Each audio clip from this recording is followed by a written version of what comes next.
Welcome to Church at Home with Rachel for Friday the 29th of July. It's good to see you, everybody.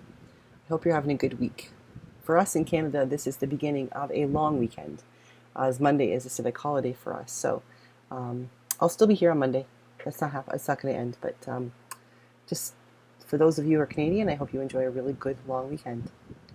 I wanted to talk today about a little bit about recognizing that there is a seat at the table for everybody.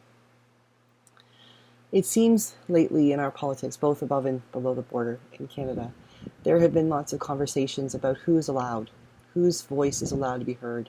We hear on the news, in the States, we hear about the possibility of realigning voting districts and discouraging or making it difficult for certain demographics to be able to vote.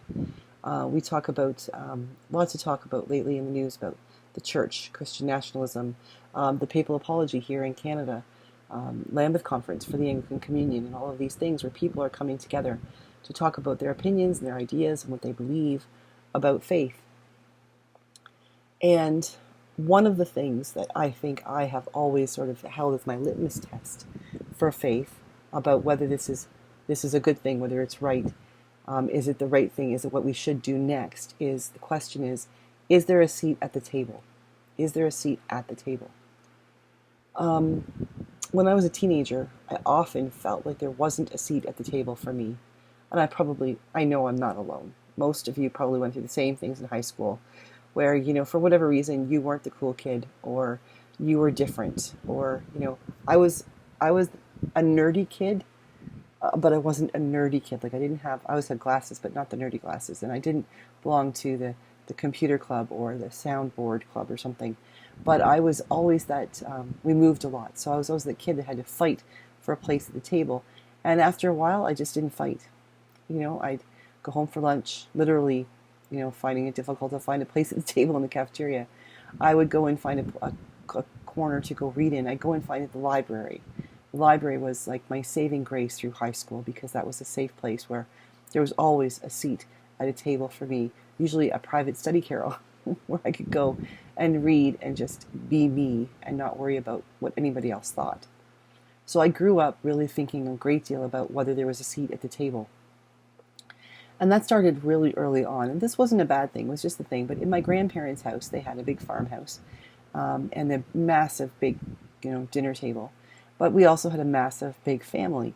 And for seasons like Thanksgiving and Easter and Christmas, when everybody would come back, like all 7 kids, like my aunts and uncles and my mom, and their spouses, and then all of their children, and then the older grandchildren had boyfriends and girlfriends, it would determine how many people were there as to which table you sat at. So if you happened to be of a certain age and there were only 12 people there, then you could sit at the big table. But once you got past more than 12 people who were older than you, then you'd be bumped to the living room and you'd be at the card table. And if there were more than 4 people who were older than you there, then you would be at the piano bench. And if you were heading for the younger crowd, you were at the coffee table. It was the whole thing about this, a place at the table. The thing is though, that my grandmother always made sure there was a place at the table. And if it meant that, somebody came in the door, just as we were about to eat and everybody had grabbed their seat on the pecking order, and it meant that, maybe that older cousin who was so excited because he or she got to sit at the big people table got bumped because somebody walked in, maybe even somebody younger than they were. That was just it, because Grandma always made room at the table. There was always a seat at the table. It just depended on which table you got. And I gotta tell you, the older I got, the more excited I was about, getting to graduate. We'd think about it. We'd driving up to the farm, 3-hour drive from where we live, and I'd be thinking, Christmas, I'm 12 now. I'm old enough to be at the big people's table, not taking into consideration the fact that my cousins are now old enough to be bringing boyfriends to dinner, which bumps me back down to the other tables. But that sense that Grandma, regardless of which table it was, Grandma always made sure there was room at the table. There was always a seat at the table for everybody. No one was left out. And it seems to me that that's a good place for us to think about when we think about what decisions we're making. Whether it's about voting for someone in politics, what is their policy? Are they talking about making room for people? Are they talking about recognizing the dignity of every person, making sure that every person who lives within their electorate, in their constituency, will have the rights that they need? Will they be defended in having those rights? Will they have opportunities?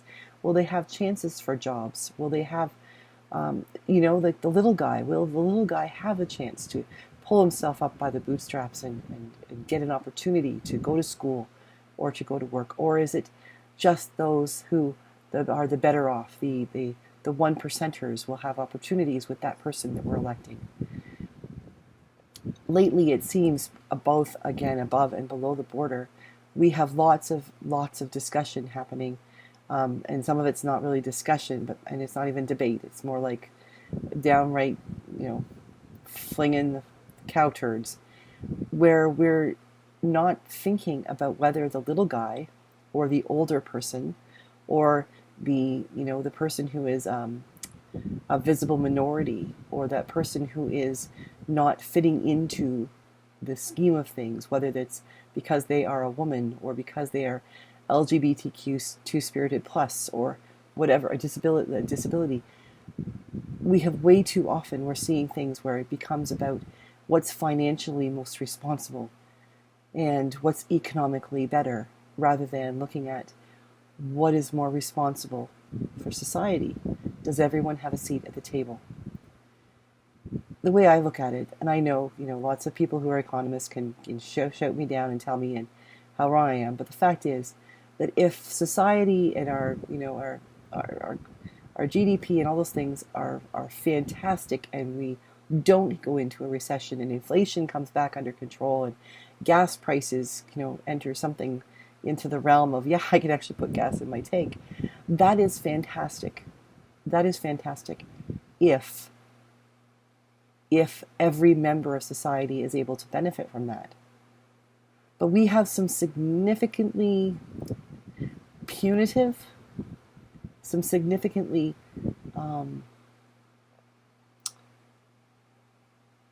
I don't know what the word is, but we have some policies and some politics happening around us in our world that really is saying that those people who are not better off, those people who are struggling already, well, they can just go ahead and go get a job. I'm sort of drifting in and out on the couch today, watching a movie about it was like one of those Christmas in July movies on W Network. I've been sick as a dog all day, so sort of laying there absorbing what's happening.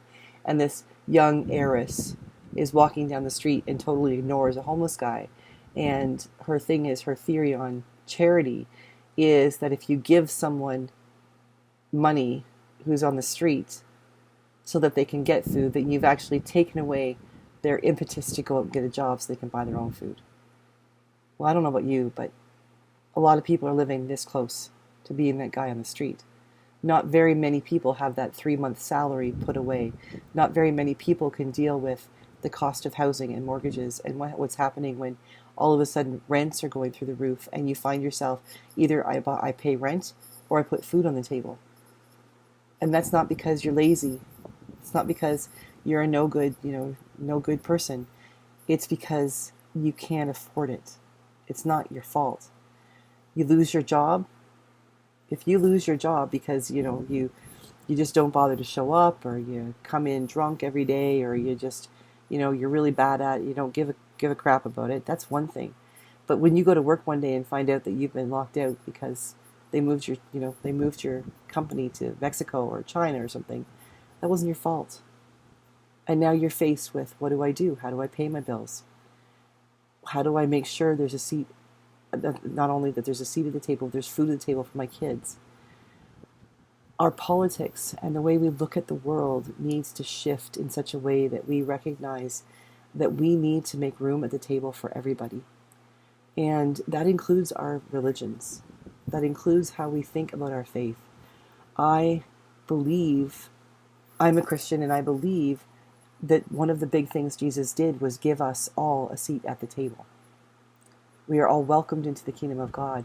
We are not welcomed as, you're a beggar, so you get this seat, or you're, a rich man, so you get that one, We are all welcomed into the kingdom of God as equals. And part of what I believe we're called to do as Christians is to bring about the kingdom of God on heaven as it is on earth as it is in heaven. And if we are not actively working toward making sure there's a seat at the table for all of God's children, whether they believe like we do, whether they are the same religion, even if they don't have a religion, we could be completely polar opposite to their beliefs, but we need to acknowledge that they deserve, by their very presence in our world, they, like us, deserve a seat at the table. And I recognize that there's a lot of people who would disagree with me with that.